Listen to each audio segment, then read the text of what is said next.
guys, and welcome to the second episode of the Bleed Green podcast, where you'll find everything Celtics. Again, I'm doing this because I really don't like the media that's surrounding Boston and the negativity and the pessimism, and I just want to bring a positive outlook to Boston media in general, to Boston sports. Whether you have local radio or local TV or whatever it might be, I don't think that they are supporting the team as they should. They might sound like they're trying to be realistic, but I don't think they are. I think they're being pessimistic. And, don't confuse pessimism with realism, because they're not the same. And that's what they're mistaking it. So, that's why I do this podcast. So keep tuning in if you can. In today's episode, we're going to be breaking down a few things. We're going to be breaking down the play-in for one. Where the Celtics sit now, where they can end up in these next two games or so, the format and what it means for the team, what it means for the NBA. I like the plan personally. I think it curbs tanking, which is a great thing for the entire NBA. We're also going to be covering All-NBA and the All-NBA teams. My predictions for all three NBA teams, or all three All-NBA teams. Raise questions due to games played, because I think that you have guys like LeBron and Kevin Durant and James Harden and Kawhi Leonard who have missed a very large portion of the season, but they might still make teams. So I think Adam Silver and the NBA really need to set a precedent on kind of like a requirement to get into the play or get into those All-NBA teams, because a lot of these contracts are incentivized, and you have some incentives for games played, but then you have no incentives for the amount of games played to get into All-NBA. So it doesn't really make any sense when you really think about it. So we're going to be breaking down that too. Also, if Jason Tatum deserves an All-NBA spot, even though the Celtics have struggled, and we all see that the Celtics have struggled, but obviously Tatum's been on another level this season, so maybe he gets a spot. We're also going to be breaking down Jaylen Brown and his injury. Obviously, he had that left scapholinate ligament tear. It's a very tough injury to deal with. He's also been dealing with a few other injuries, like the knee tendonitis and the sprained ankle that he suffered with Jason Tatum in the Portland game. What his injury means for the Celtics in the play-in and the playoffs in general, and if it could possibly be a career-altering type of injury, as some doctors have said it could be, because it's a very tough injury. And finally, we're also going to be breaking down the off-season. Where can the Celtics go from here? Danny Ainge made some very questionable comments that we're going to be breaking down. Are there big moves to be made, or is it just going to be slight roster tweaks and they're just going to pretty much run it back with the same, top 7, top 8 guys? It's like I said in the last podcast, it's tough to gauge a season like this. It's going to be easy to make a lot of excuses and a lot of, just overarching comments about, oh, well, we weren't healthy and this and that. Like, yeah, we weren't healthy. And, nobody's arguing that. Like, we definitely could have been a better team. We probably would have had the 4 seed locked up if we were healthy. But, do we really want to be that team? All right, so let's start with the play-in. So for anyone who doesn't yet understand it or hasn't really been able to wrap their mind around it just because of, lack of caring about it. So the 7 plays the 8. The winner of that game gets the 7 seed. The 9 seed plays the 10 seed. And the winner of that game plays the loser of the 7 versus 8. And whoever wins that gets the 8 seed. It's really not that hard to understand if you put your mind to it. I know that a lot of people have made a big deal about it. Obviously, you had LeBron James making those comments that I really thought those were a bit distasteful. I'm usually, on LeBron's side with a lot of things. Great player, done great for a lot of, he's an activist and he's doing a great job at it. But I don't think that these comments were very professional. He said that whoever made it needed to be fired. I don't think that's true at all. I think it's a great idea. I think it curbs tanking, because now you have 20 teams eligible to get into the playoffs. And not only do you have those 20 teams, but, sometimes the gap between that 8 seed and the 10 seed is pretty big. Like, the 8 seed might only be 10 games back of the 1 seed, while the 10 seed is typically, like 15 to 17 games back of that 1 seed. So if you're sitting there and you're like the 12th seed or the 13th seed in a conference, you would have always thought that 8 seed is completely out of reach. But now that you only have to be that 10 seed to get into the playoffs, or to get into a situation where you can make the playoffs, it's going to almost eliminate tanking in general, just because now you have teams who are in that, anywhere from that 11 to 13 or 14 range who are thinking, oh, like, if we just play a little bit better, if we just win a couple more games, we could legitimately be in the playoffs when we would have never thought that we could before. So I think it's a great idea. My personal picks are the Celtics to get the 7 seed and the Wizards to get the 8 seed. I think the Wizards are playing great right now. Russ is playing out of his mind, and Beal's not even in right now. He probably will be by the play-in. So going back to before, if the Celtics and Wizards take those 2 spots, you'll have the 1 versus 8 being the 76ers and the Wizards, the 2 versus 7 being the Celtics and the Nets, the 3 versus 6 being the Bucks and the Knicks, and the 4 versus 5 being the Hawks and the Heat. Obviously, that 4 through 6 range can still move around a lot because they're all pretty much tied right now in the standings. But I just really think that Celtics versus Nets would be the perfect way to end this season, because obviously we're not going to beat them. Maybe Jason Tatum can put on some spectacular performances and push it to 5 or 6 games, but realistically, we're most likely going to get swept by that team because they should be the favorites. They are the team to beat, in my opinion. I think they're changing the game in terms of what it means to be a contender. But I think it's the perfect way to end the season because it'll show Ainge and company how far away we are from contention. Obviously, it would be a different series if Brown was in it. It would be a different series if, Rob was playing healthy and Kemba was playing his best basketball and Tatum was on another level. And maybe we could even make it competitive, push it to 6-7 games, and who even knows? Maybe we could win it. But we're not going to win it without Brown. We're not going to win it without Rob playing. We're not going to win it without Kemba Walker playing like he did in his Charlotte days. We're not going to win it without Marcus Smart playing to the best of his ability. And we're not going to win it, frankly, without Jason Tatum putting up like 40 a night. Because nobody on the Nets can stop him, but I don't think we can stop anyone on the Nets. Maybe, Smart can try to slow down like Harden or Kyrie, but it's just not going to happen. To be realistic. But if we were healthy, we would have the 4 seed locked up. But like I was saying before, is that the team we want to be? Do we want to be that team that is the perennial 4 seed that is just outside of that top 3 of the 76ers, Bucks, and Nets? Like, do we want to be that team, or do we want to be something better? Because I'm tired of just being content with mediocrity. I think we're a great team, but we're just not that great. We still need to make moves to make us in that upper echelon of NBA teams. Because for the past 5 or 6 years, we've always been that team that is like, people have us as like the sleeper picks to get out of the East. But I don't want to be a sleeper pick. I want to be a favorite.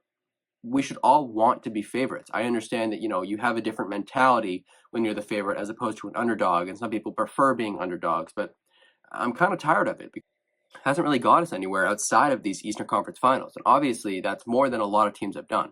Making 3 out of the last 4 Eastern Conference Finals with such a young roster is amazing. But with the East getting better as it is, I don't think that we're going to get much farther than an Eastern Conference Finals as currently constructed. I think we need to make moves because, in reality, we don't just have one of the better young cores.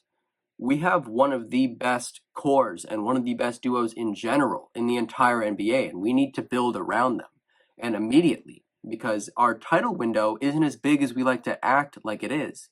Because who knows what Tatum and Brown are going to want to do if we just keep being content with mediocrity? Who knows what they're going to want to do in 4 or 5 years when we still haven't won a championship because we still haven't traded Marcus Smart or we still haven't gotten rid of, whoever else. We still have Grant Williams coming off the bench and all this other stuff just because, Brad or Ainge, they like a few guys, and those guys, they make the roster for the next couple of years, but they're not good. They're not good enough. Grant Williams is not good enough to be on this team.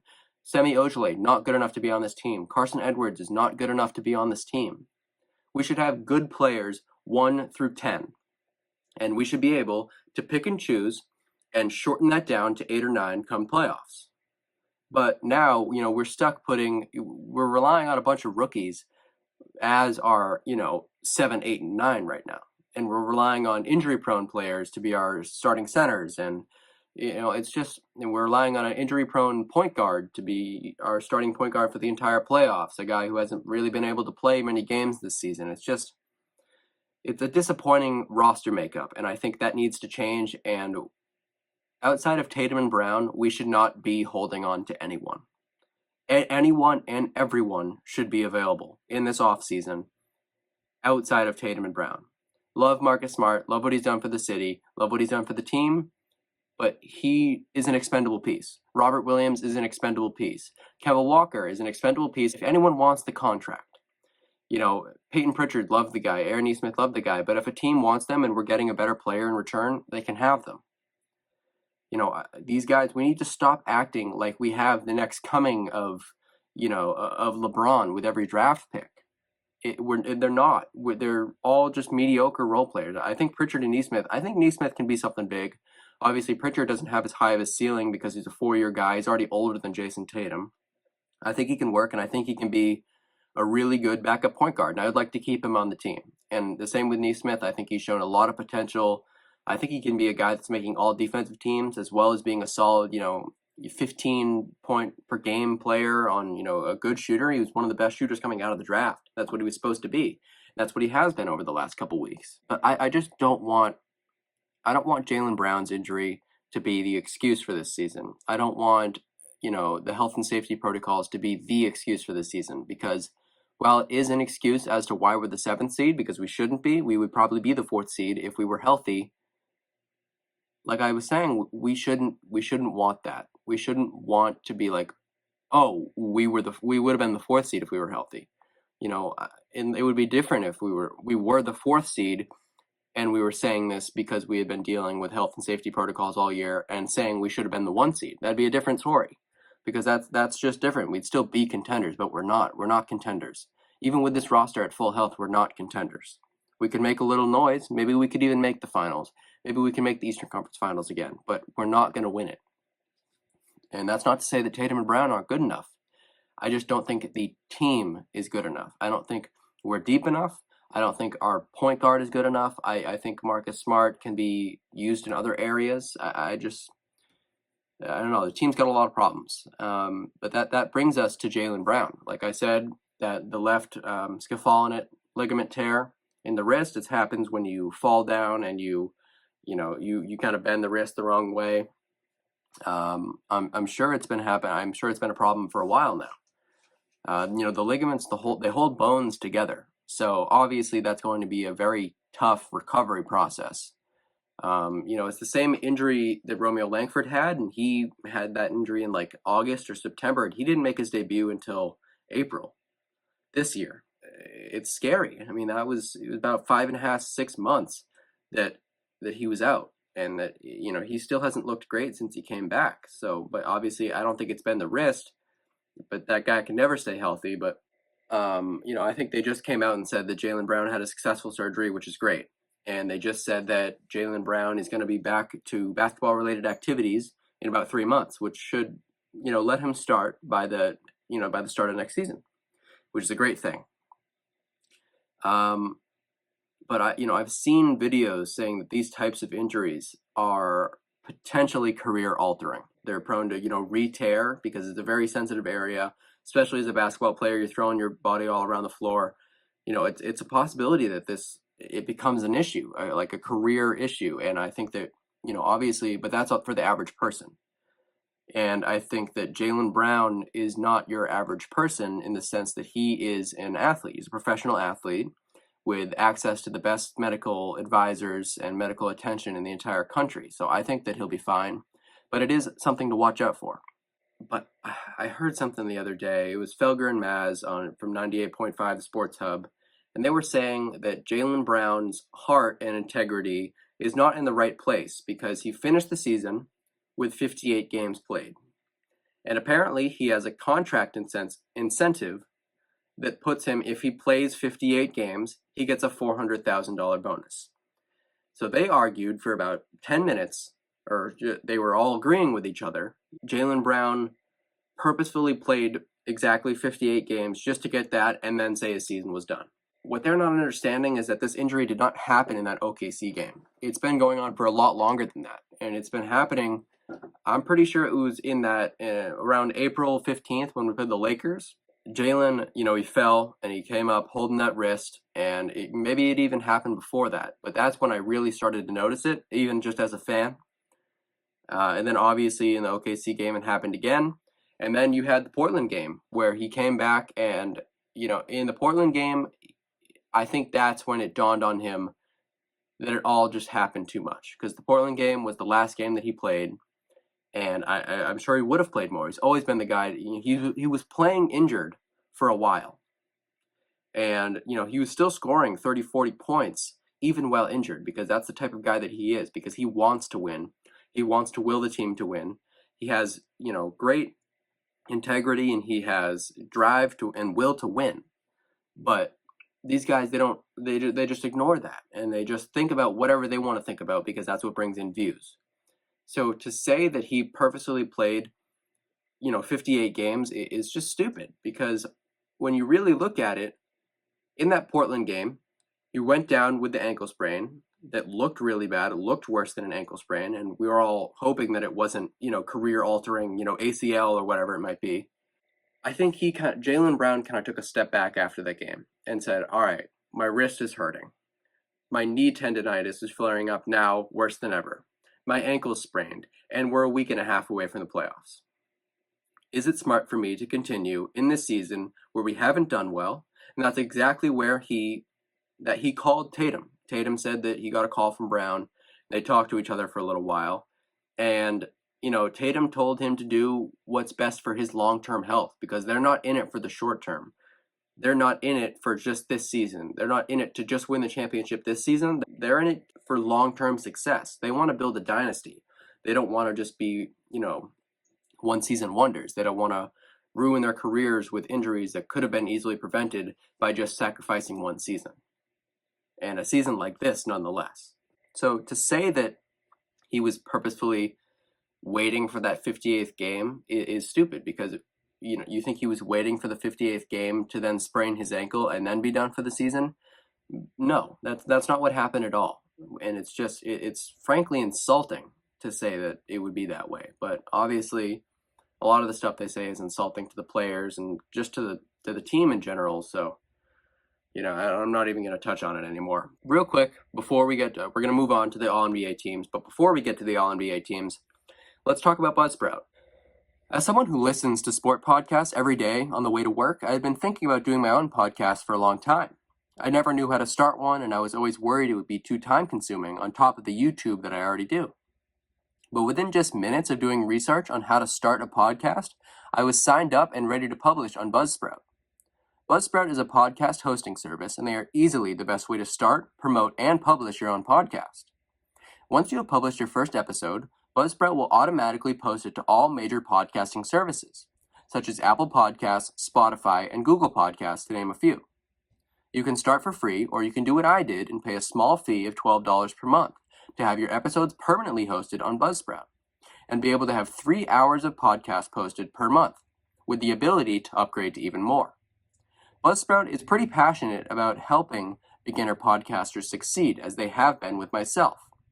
And if you have thought about starting a podcast, look no further than Buzzsprout.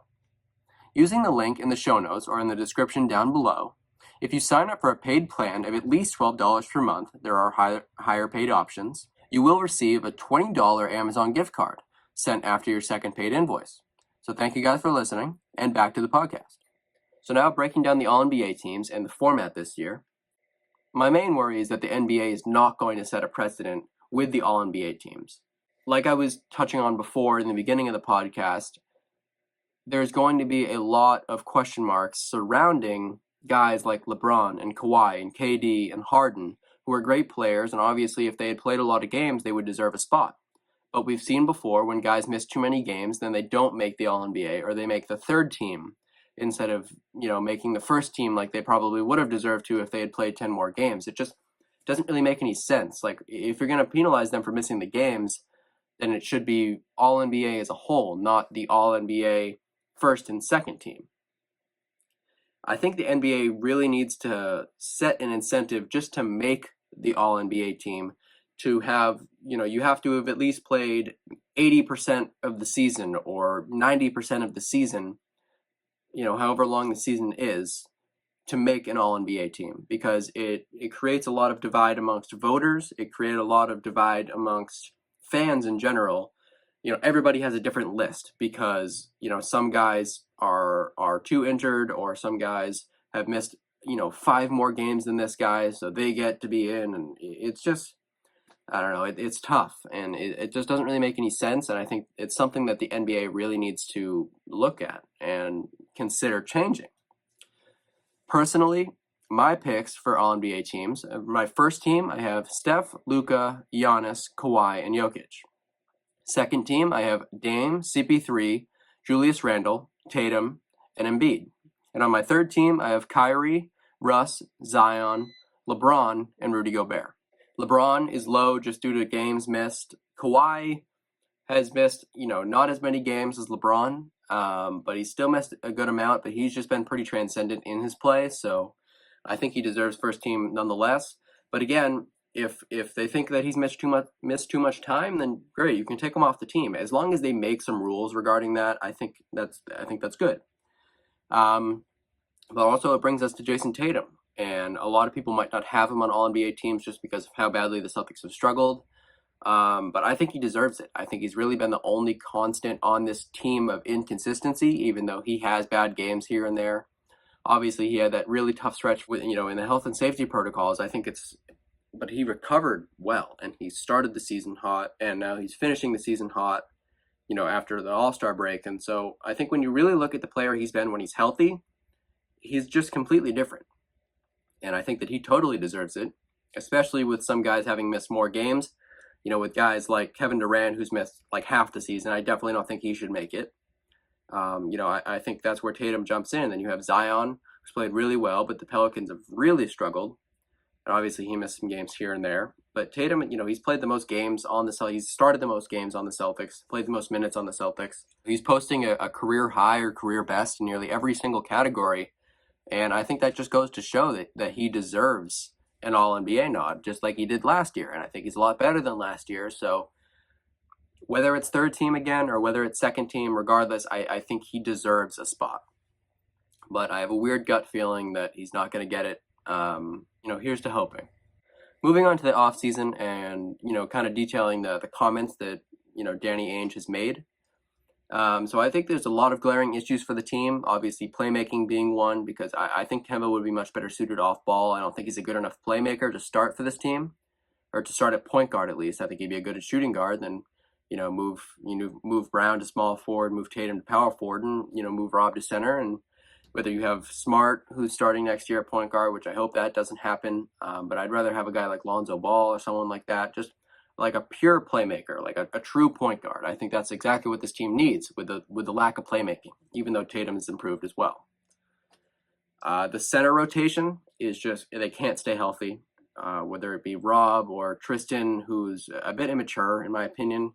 Rob especially, he should be the starting center, but he's always out, whether it's, the knee injuries, the hip injuries, he's got turf toe now, however you get that playing basketball. As talented as the center rotation is, it needs to be better, whether that means Rob healthy, Rob getting healthy, or whether it means Tristan gone and getting a new, better backup center, or a new, better starting center. I just think regardless, this team needs changes all around.